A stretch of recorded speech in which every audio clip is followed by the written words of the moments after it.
morning, everyone. Happy Sunday. I hope all of you guys enjoy your Christmas with your family and friends.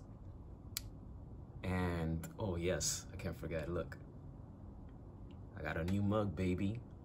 A new mug. Thank you to my oldest sister who gave me this as a present. I highly appreciate and I love it. I'm a sucker for Christmas coffee mugs, so yeah, I like it a lot. So usually part of my Christmas Day tradition is Christmas movies, Disney Christmas parade, and more importantly, 5 Christmas NBA games. I've watched so many Christmas games in my lifetime, but I have never seen so many good NBA Christmas games in one day. And out of the 5 games, 4, I would say four out of the 5 games were tight games. Except the Atlanta Hawks and Knicks game, even though I'm happy that I'm happy that the Knicks won. I mean, Kemba Walker had a triple-double. Julius Randle played magnificent. If those two guys continue to play the way they did, the Knicks will be back in the winning column. Celtics versus Bucks. The Bucks trailed basically the entire game. They were even getting blown out by the Celtics. But then they came back. Wesley Matthews hit a big shot to give the Bucks the lead late in the 4th quarter. And Giannis made a great defensive play at the end as well. It took some free throws by Chris Middleton and Giannis to help the Bucks beat the Celtics. But my favorite one out of the 5 games were the Warriors versus the Suns. This was the game that I really wanted to see. These two teams, to me, they match perfectly. Why? Because both teams are great in sharing the ball. And I'm a firm believer that a team that shares the ball so effectively could win a championship. Any battle, any battle between CP3 and Steph Curry is must-see TV.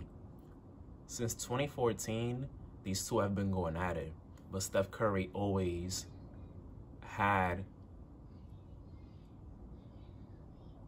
an advantage over CP3 because he will always beat CP3. CP3 did beat Curry and the Warriors in 2014 in the 1st round, and it took them 7 games to do so. But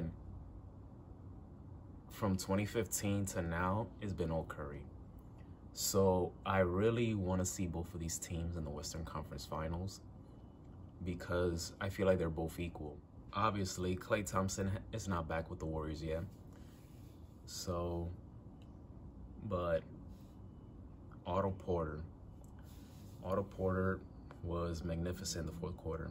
He made some big shots that were able to lift the Warriors over the Phoenix Suns.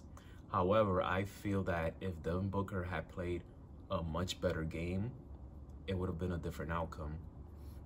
So, because I do feel that he is the best player on the team, CP3 is the most important player on the team, but Devin Booker, he's much younger, fresher legs, and he's like the second coming of Kobe, but not that he's there yet, but he has potential to be so.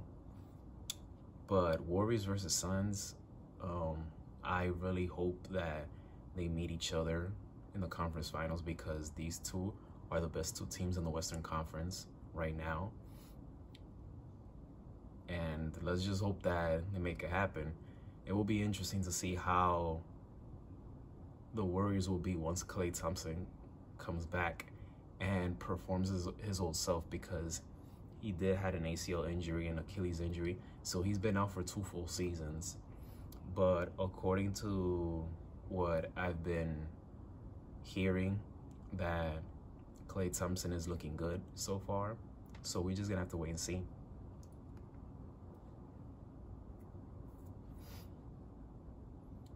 The Brooklyn Nets versus Los Angeles Lakers. This is the matchup that everyone is saying that they're going to meet up in the finals, because it's the Big Three versus Big Three.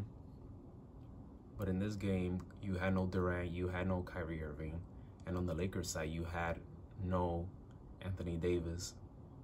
But what we least expected was Patty Mills. Patty Mills was just shooting lights out yesterday. Without Patty Mills' production, Nets would have had no shot of winning yesterday.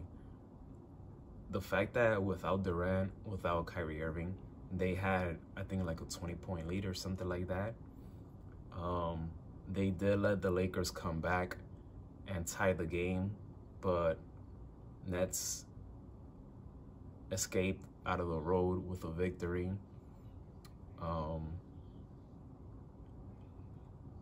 But it was impressive to see them play against this Laker team, because I feel like the Nets were missing 2 key players compared to the Lakers, that they were missing that one key player. The fact that they were able to have a comfortable lead in the 3rd quarter against the Lakers says a lot, but they needed to do a better job at holding that lead against the Lakers. It's not easy, I understand that, but you can't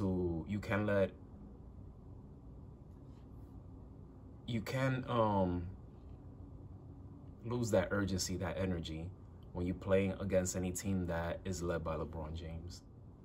Last but not least, Dallas Mavericks versus the Utah Jazz. This was another great game. You had young stars, you know, Luka Doncic and Donovan Mitchell.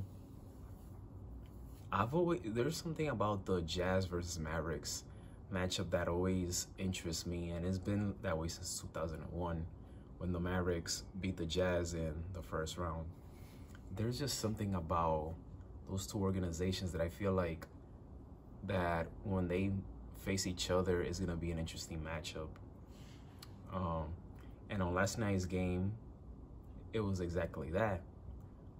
Bogdanovic made some big shots. Donovan Mitchell being Donovan Mitchell. The Jazz played absolutely great basketball yesterday.